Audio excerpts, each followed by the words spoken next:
This is a reading from the Notebooks by Maria Valtorta, 1943, November the 2nd. I am resuming today, November 2nd, since yesterday, between the people who came and the not very pleasant English visit, footnote, the first aerial bombing of Viareggio, which occurred on the evening of November 1st, 1943. I was not able to write any more.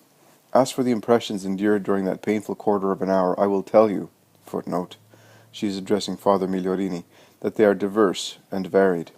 The first is that just by praying I felt calm enough.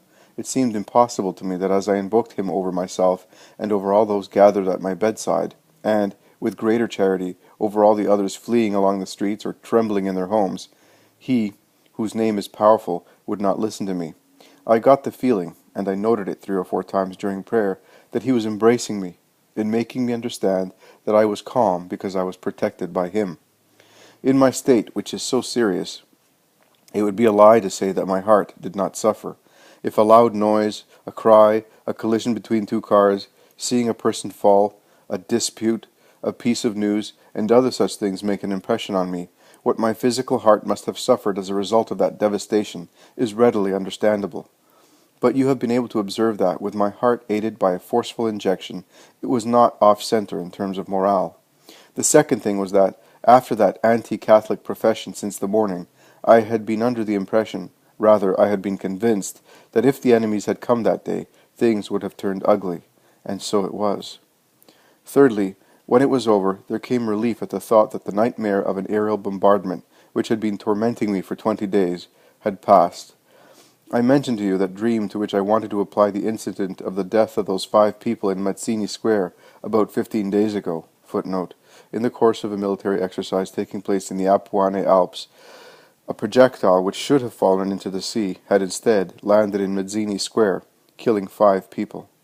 But I wanted to nurture the illusion that everything had occurred with that projectile which had fallen short. Has everything now happened? May God so will. For I confess to you that the idea of dying after being buried alive or in agony in a hospital doesn't appeal to me.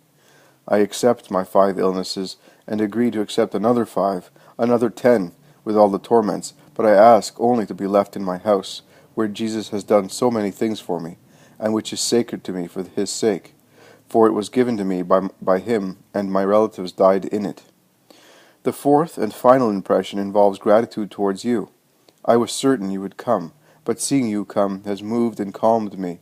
We are never sufficiently absolved and blessed in certain moments. In those days when you were absent, I remained with my heart in suspense, fearing some personal misfortune of mine, or some general misfortune. I well know from experience that it is very hard to find doctors and priests at the times when they are most needed and desired, and I was thus sorry that you were distant, for there was no one but you that thinks of me.